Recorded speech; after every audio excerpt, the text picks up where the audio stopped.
Welcome to the Grow Strong Leaders podcast.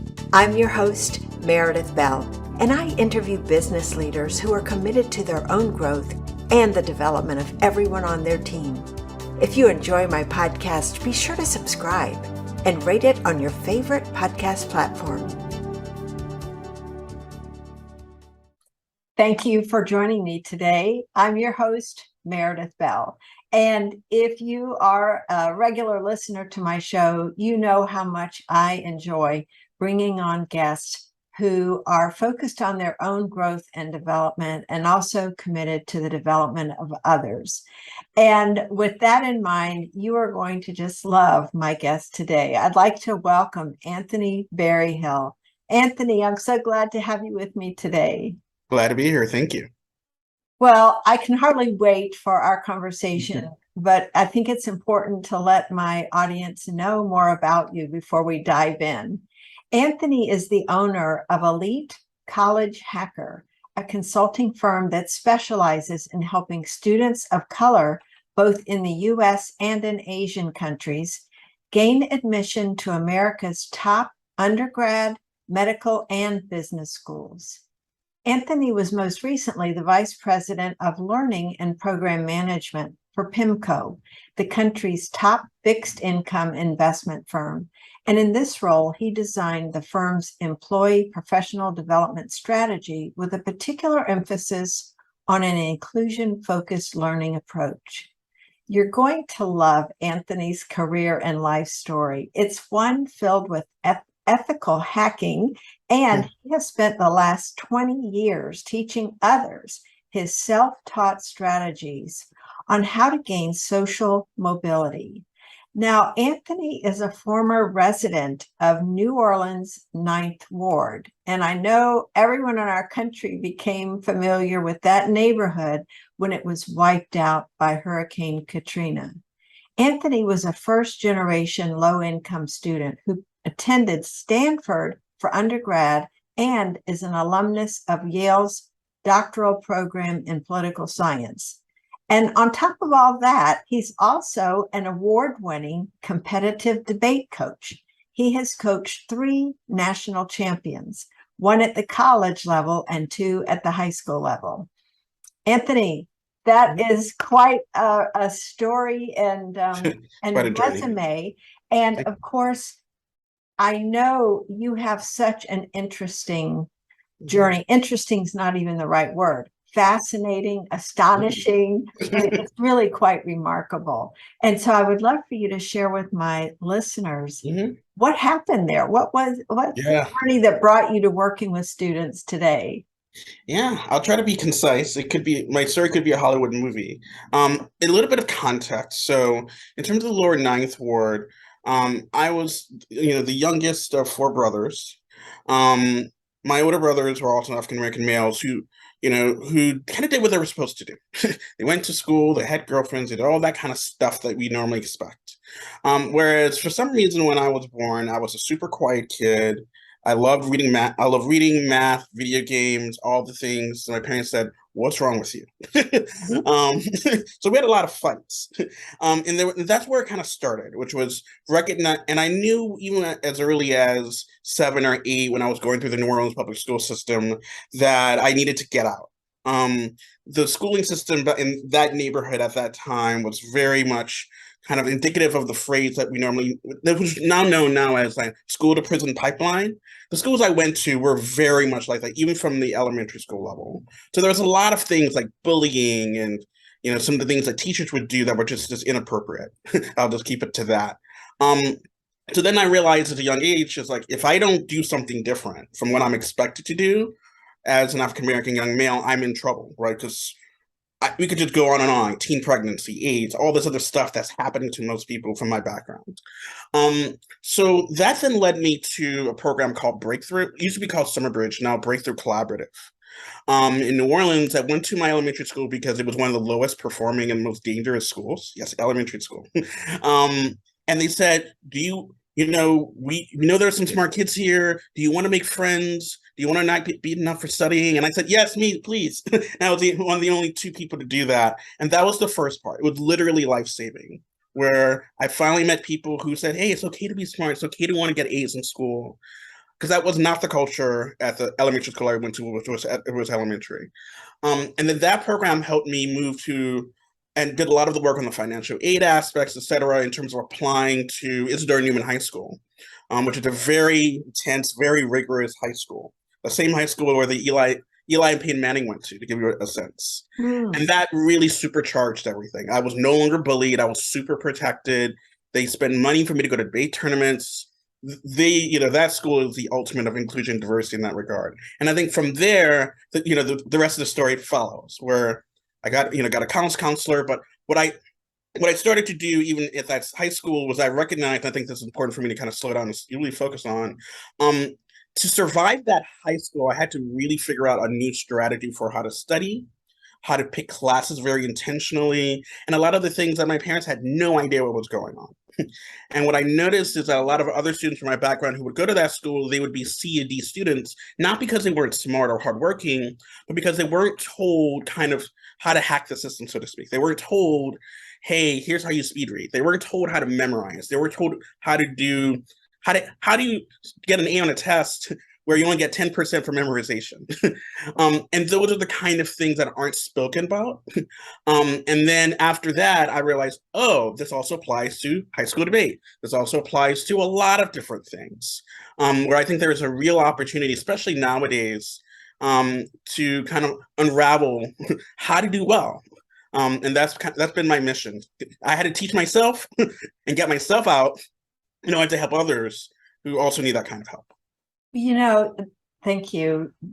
It's so remarkable to me, these discoveries you made along the way that led you to be able to break through. And one of the things I remember you mentioning to me was having a hustle mindset.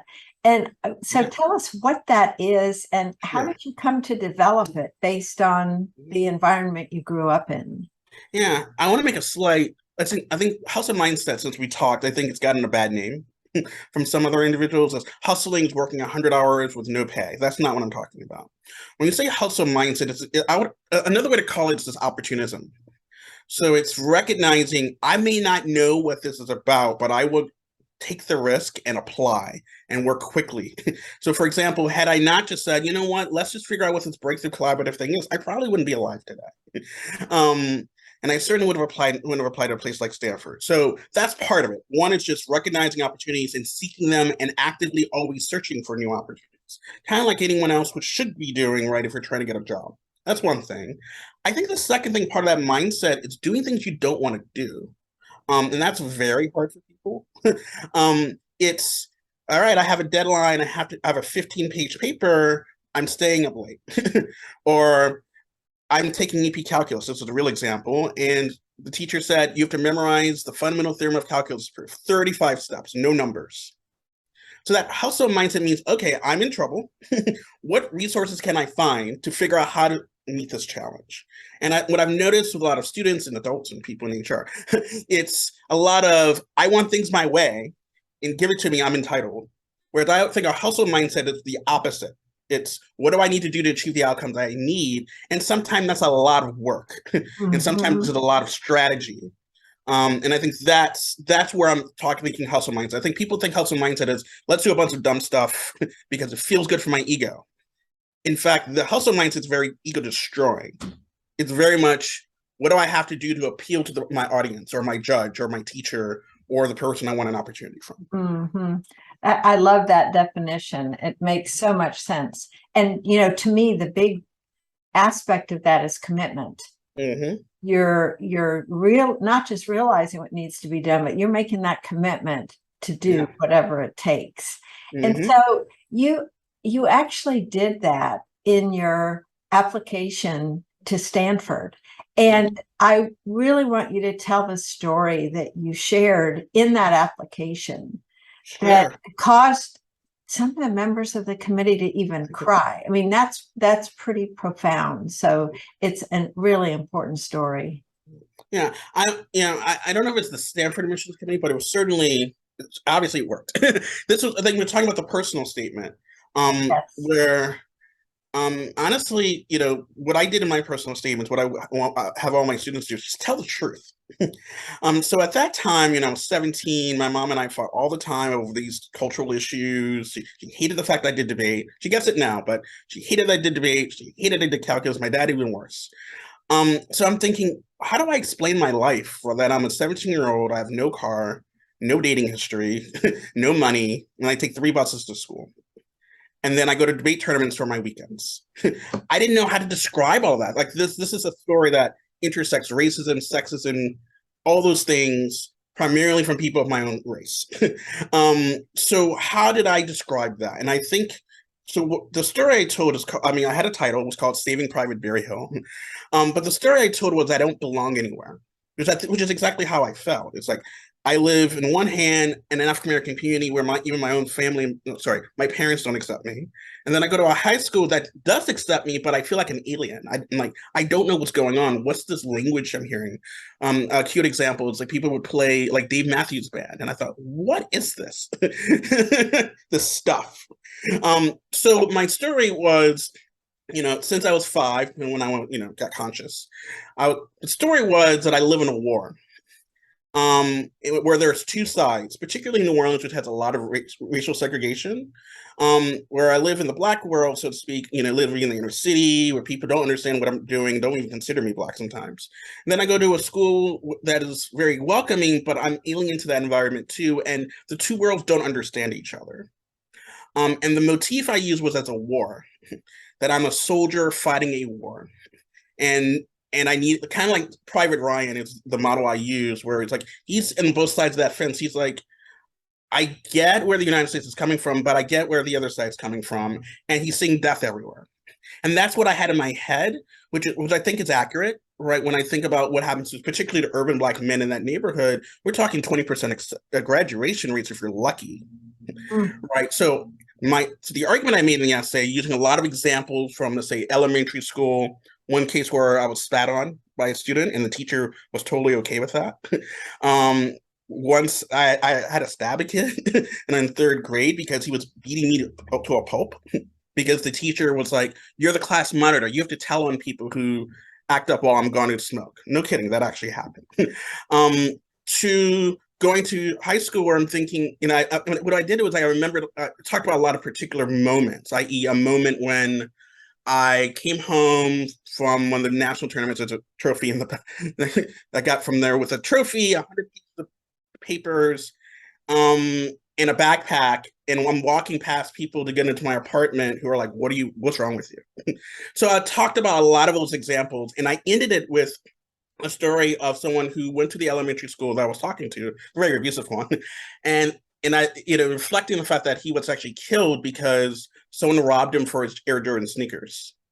And then the essay ends with a moment I remember very vividly, when I was in a nearby mall in that inner city where, and this is very common in inner city neighborhoods, where there was a picture of a person who was killed, and there was a line that said the wrong soldier died. And then my argument was, I'm a soldier. I've always been a soldier, and I don't want to be. So I'm trying to get out. That was the argument. And I guess the reason to make people cry is because it's a lot of nasty, negative stuff. But it came from a position of truth, which is, this is how it is. Mm-hmm. And to be fair, I didn't even know it would register this way to people. The way I found out about it was actually my high school counselor called me down to his office, and I thought I was in trouble. And he's like, hey, these admissions officers called me to see if this is true. And he's like, yes, it's entirely true.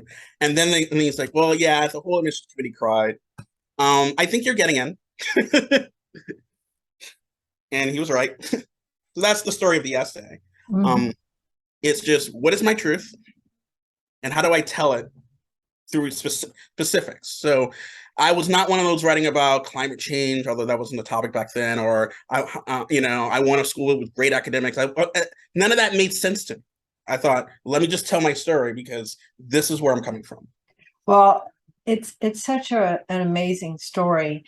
And Anthony, I want you to talk about how your story and what you discovered from telling your story and telling the truth ties in with what you call ethical hacking now, yes, which you help other students in their own applications. Yeah, I think it's funny because, obviously with the college admissions world, we've wrote very recent cheating scandal a few years ago. And I'll tell you, I'll answer this indirectly. The thing that annoyed me most about the scandal is how badly it was executed. Because the students who cheated didn't need to, right? There were ways to play the system. Like if you wanted to buy a spot, you could do it. You didn't have to lie. Like they didn't have to lie about being on sports and things like that. So what does that mean about ethical hacking? So when I say the way I work with students is not to try to convince them to, like, I think let's start with most of the time students and parents think they can just fool the admissions committee, right? They'll think, oh, Anthony, I need you to have an exceptional essay because my student has a low GPA, and then I don't work with them because I say, wait a minute, we have a problem. You can't lie about your grades. You can't make it up. But what you can do is say, what is it about myself that would make a classroom better? That would make my classmates happier? That would make a professor say, oh my God, a new perspective. And I think so that brings in the truth telling. So number one is recognizing what is my actual story and just tell it fully and cut all the cliches, cut all the stuff that people tell you to say. That's one thing. I think the second thing in terms of ethical hacks, it's just a lot of it comes from just core human psychology. So one thing I'll give Stanford credit for, their psychology department is top notch, especially in social psychology. So one of the things I did as an undergrad was I took a minor in psychology and read all those books and realized, oh, well, how do we persuade people? Authenticity, which is a big topic, right? Telling the truth, and also getting others to validate what you already say. So in my story earlier, right, it was someone called my college counselor to make sure that it was true. And one of the hacks I do, and I guess I'll define ethical hacking in a moment, is get students to say, okay, you love video games. Is there a way you can do that so that other people can validate how committed you are to it? And I'll give you one mini example. One student I had with a low GPA and not a great file, after 2 hours of me grilling and grilling on like every activity they're doing, they said, well, I'm number 2 in co-op Madden. And I thought, that's our game. The parents were horrified, but then they get 3 scholarships because esports, right? So it's recognizing that things that we think aren't good could be very valuable to the admissions committee because they have to find the best class of students. Whereas I think a lot of people think, oh, my hack to the system is saying a bunch of cliches and, and then telling people what they want to hear. But those schools, that's the opposite of what you need to be doing. You need to be telling them, who are you? And then feature that. And I think that's so when I think about ethical hacking, the ethical part is that we're not doing anything that's dishonest. It's merely subtracting all the foolishness so that we're actually giving a clear signal. Just as in the job interview, you want to get rid of things that are distractions. That's a lot of what I do on a high level with admissions. Well, speaking of job applications, there's so much of what you're saying that I think applies within the workplace. And I think most of my listeners are in the workplace. They have a business. So what are some ways that we could think about applying what you're talking about if somebody's interested in applying for a job either with another company or even internal to their own company, and even when they have an important idea that they want to sell to their manager or a larger group within the organization? Sure. I'll give one general principle. I guess we could dig in more. I think the general principle I think is think about the audience. And that seems simple, but very few people want to do it. And I think very intimately. So for example, when I coach debate, super competitive, it's, do I know who this judge is? They write things like judge paradigms, which is long documents of this is what I want to vote for, this is what I expect. Most top debaters don't read it, which is foolish. So when I have a student who's like is in the qualifying round or the final round of Harvard, we read those documents and we do what they say. We use the language that those judges are talking about. Because it's nothing's more frustrating when it's like I did all this work to tell you how to get what you want, but you don't care. So how that shows up in several places. In terms of, because I was in HR. One place is just, there's a lot of talk about the Great Resignation, and one of the most frustrating things I've had across my whole HR career is that a lot of senior leaders don't want to actually do what the Gen Zers are asking for. And often sometimes, and this is a little bit of a hot take, they're not asking for things that they shouldn't ask for. So for example, upward mobility, transparency and career pathing, adequate training and development that speaks to where they're coming from. These are things I've gotten a lot of pushback on, but because those senior leaders, executive VPs or whatever, they're not paying attention to their audience. And as a result, they face 40% attrition. So what I've often seen is the cycle of, in the job world, well, why aren't these young folks not doing what I want them to do? And my answer is, it's not about you. They're telling you they want good training. They want an inclusive environment. And by the way, we should be doing these things anyway. But that's in the job form. In the application world, where I work with people who are trying to get Rhodes Scholarship and things like that, the way this shows up is that often some students will say, I'm a deserving student and I am going to spit a bunch of cliches at you and not really answer your question to why you want to go to your Ivy League school. Or they'll say things like, I just want an Ivy League. And they'll write that in an essay. And then they'll wonder why they got rejected. And I'm thinking, well, that's like, here's an analogy. That's like a guy going to a woman at a bar and saying, I want someone as pretty as you are. That's why I'm talking to you. Would never work, but that's what everyone does in applications, in jobs, and as leaders. So maybe my bias here is that I'm a debate coach at very high levels, where this is the first thing I build into their DNA. It's do whatever the audience expects, and they're telling you. One more example I noticed, I actually had an incident with a parent where we were working on the University of California applications where they have 4 essays that are very specific. So one of them is, give an example of a leadership experience in which you do one of 3 things, like help others, resolve conflicts. And the mom said, no, you scrap the whole essay after 4 drafts because you didn't talk about your leadership philosophy. And then I had to correct her saying, wait a minute, look at the question. The question is, I want an example to do a specific thing. But this parent, and to be fair to her, this happens a lot with parents sometimes. The question says, I want X, but they want to do Y. They want to feel good, like, oh, talk about this high level stuff. And they're about to send their child from UC Berkeley to a rejection because they won't answer the question. So I would say the second part of that's the ego destruction part. It's don't answer the question you want, answer the question you're given, because otherwise you're just it's a form of disrespect, I would argue. Mm-hmm. That's such an important point for everybody. And you know what, to me, it also explicitly points to is the importance of doing your homework. Yes. To really know your audience. Mm-hmm. And so I just love these examples you've given.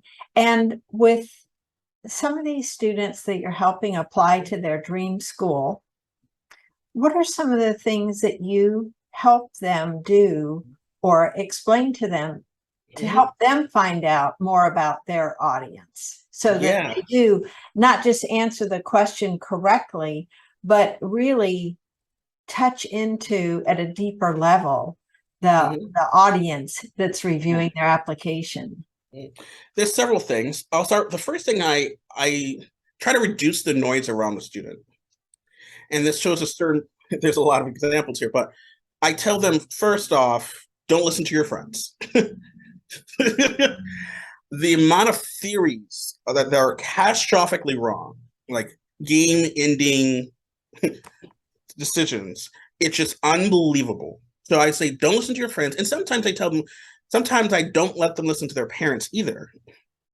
Because everyone who wants this locus of control, they try to make sense of things they don't understand. I like to call this the Price is Right effect. So if you ever see that game show where someone's trying to guess a price and they'll look to the crowd and everyone's screaming numbers and they have no idea what's going on. Right? It's the same thing in admissions. So one thing I do, when I feel like it's necessary, I will sometimes ban parents from reading the essay. Because especially when I have those one-on-ones with a student, I'm thinking, okay, this student's story is one that the parents don't want to tell, but the admissions office needs to hear. Particularly because I hear a lot of stories of abuse of various different forms. Hear stories of guys having body image issues, like the whole range, right? And so number one is we got to get to a point where it's safe for you to tell your story, so that you're not trying to tell a story that your parents want to hear or that your friends want to hear, because the judge is the admissions office, right? So that's number one. Number two, really forcing, like, excavating their experience. And particularly, I look for the things that people think are not valuable. So one thing I like to do is like particularly video games. Like, there's this cliche of like, if you play video games, I can't date you, or you're immature. But that's foolish just to say. When you're looking at schools that have esports spots that want gamers, even the Army hires gamers. So then why would I let my student listen to their parent tell them to stop playing video games when the market's telling them very different? So that's number two. It's just like making sure we highlight things that they don't think are valuable, but often can be gems. So that's number two. Number three, I think it's go back to doing your research, but mandating students do deep research on schools. One of the phrases I hear that scares the heck out of me as an admissions coach is when people say things like, I want to get in an Ivy League, or I want a school that has good academics. And what I will do is I will immediately cross-examine them, saying, what does good academics mean? Exactly. What operationalize that? What does the class look like? And I will do this also on the social life aspects too. One of the challenges I had in school was that the social life wasn't great for me because I didn't drink a whole bunch and I wasn't in the hookup culture. So when I work with students, I ask them very deeply, what is the Saturday night you want? Who do you want to hang out with? Who do you want to avoid? Because the worst case scenario is I get you into Harvard and then you hate it. The schools don't want that either. So having very frank conversations about, okay, what do you actually want? And sometimes I have students that say, no, I want to go to frat parties and hang out and hook up and whatever. And I'm like, that's good. How can I help you? Right? Because it's not my job to tell them what they desire. I want them to know what they want. And here's how it shows up. It shows up in the supplemental essays. When you say things like, oh, Princeton and Harvard are the same, you end up not getting into either because the schools think they're different and they know they have different cultures. So making sure students know not just themselves, but what does the school do in particular? So for example, why major questions? Like, why do you want to major in X things? Common question. I will have the students act like a PhD and go to the department webpage and tell me exactly which classes, which professors, which workshops they would do, and then write about that. Which is very offensive to most people who do admissions. They just think, oh, I should be able to say I want to go to Michigan and say, go Bears or go Wolverines. I've seen that a lot in essays. Worst thing you can do, right? Because it's such a stereotypical way of saying, I want to do this activity.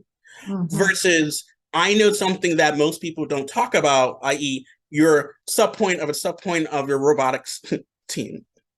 And I have evidence from my file that I've already started doing this work. That's how you can get in. But most people want to just kind of keep it very kind of high level and cliched. Whereas with my students, I make them mini experts at the schools they're applying for and making sure they can have that vocabulary, i.e. I want them to know the difference between a liberal arts college and a public university. I want them to understand the difference between a major in electrical engineering and a major in computer science, because that's how, at this point in 2022, that's how applicants are being evaluated when we're facing 1% to 3% accept rates. Wow.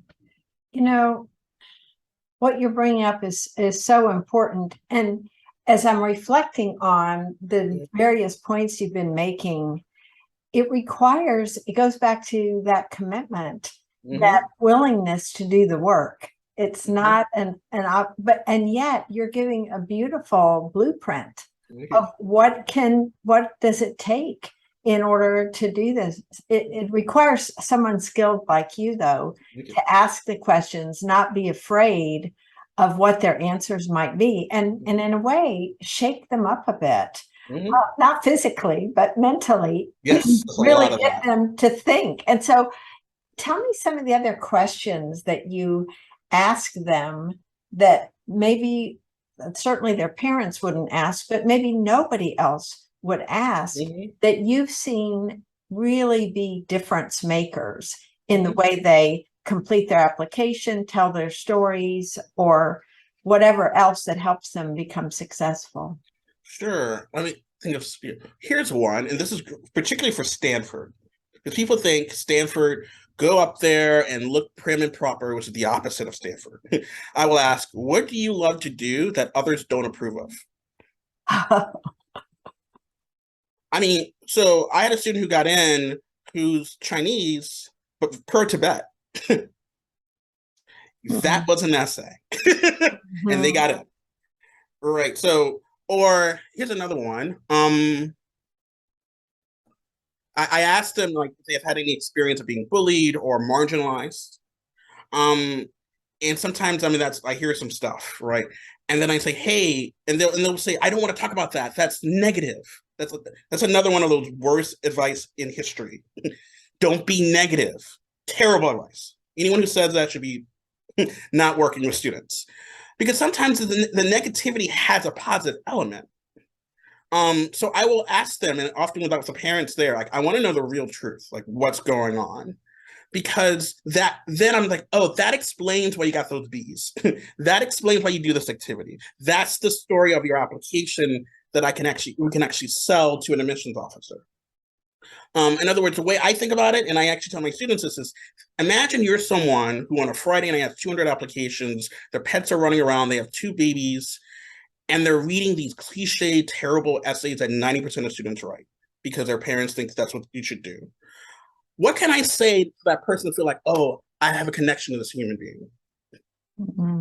I guess so. The third point I would say is, what can I say so that an admissions officer is willing to make a bunch of brownies to bribe the committee to let that person in? And I'm stealing this from Rachel Toole's book, Admissions Confidential, where she talked about, because like, this is part of that knowing your audience. Like what I do every day, I watch YouTube, God bless my partner, I watch YouTube videos about admissions offices and how they work and what are the politics of it. And if it's always like, think about, what can I tell this person who's going to have to get 15 other people rejected?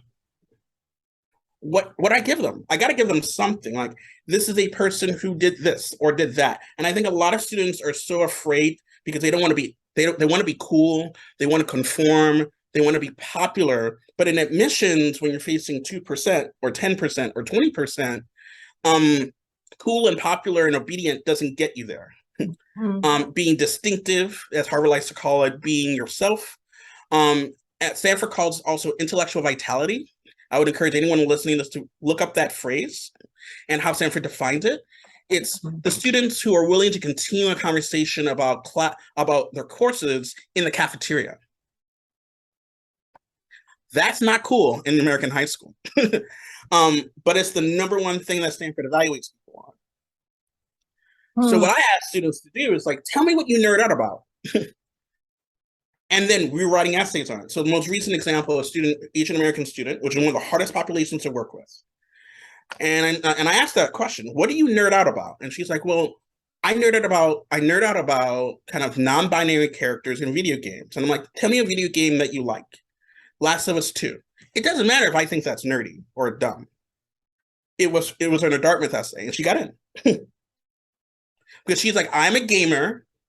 My mom hates it, but I like it. And I think there's some good work on gender that these video games show. And I want to be a future designer to create these kind of games for people like me, who identifies as gender non-binary. And that's something someone can appeal to. And if it's counterintuitive or controversial, I love that stuff. That's even better, particularly for high-level schools, because the way I put it is this, is that these schools are all looking for the best of everything. They want the most rebellious people. They want the people who are the best at languages, the best at math, the best at every single thing. Whereas most applicants, they think, let me fit into some fake bubble that will fool them and think I'm awesome, which it actually does the opposite.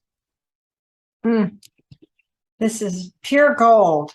Thank Anthony, especially when we zoom out and look at what you're talking about through the lens of applications for jobs and promotions, where the person has to do exactly what you're talking about.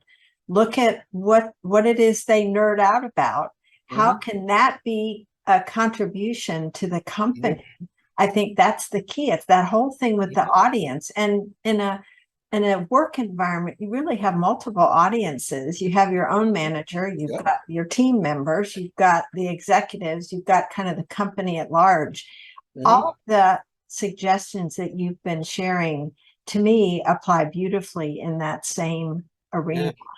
If I may elaborate entirely. Mhm. Because when I was working at PIMCO, I did 10 interviews. And then the company before that, 8 interviews. So you can't lie or fake your way through that.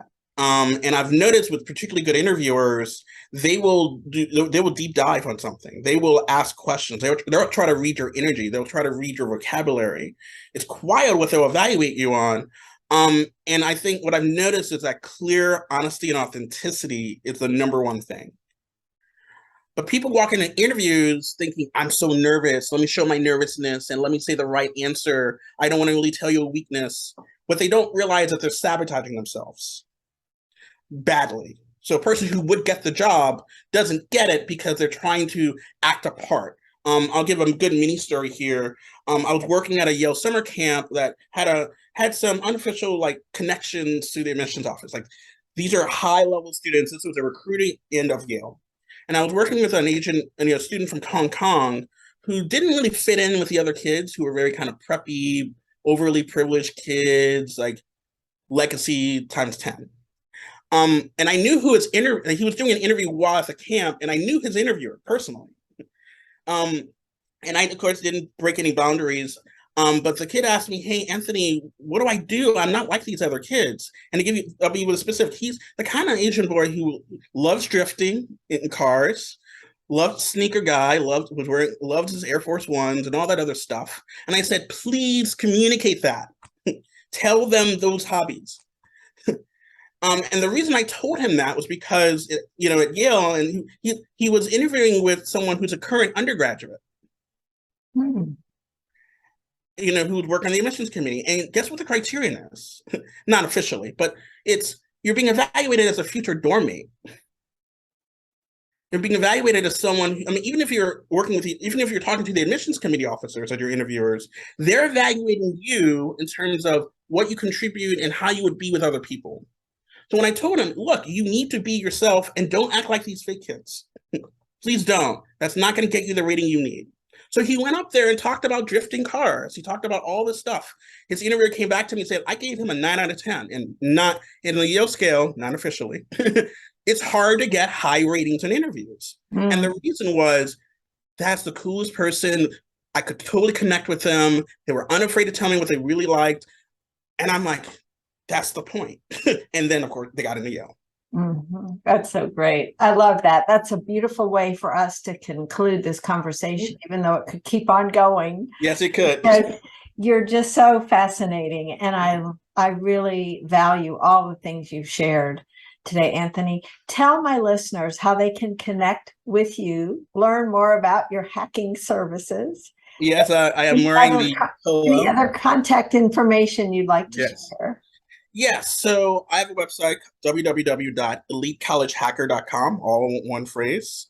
I'm also on LinkedIn under Anthony Berryhill, so you'll find my information there. And then finally, my email is anthony@elitecollegehacker.com.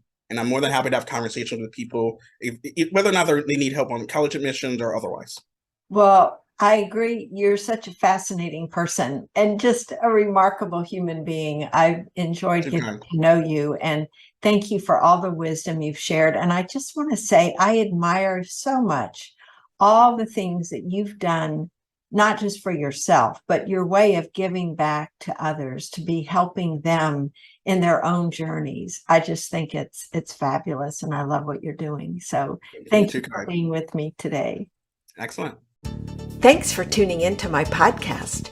Now head over to growstrongleaders.com and check out our 2 books, Connect with Your Team and Peer Coaching Made Simple. While you're there, download the free facilitator guide to find out how to implement our unique peer coaching system. Until next time, I'm Meredith Bell.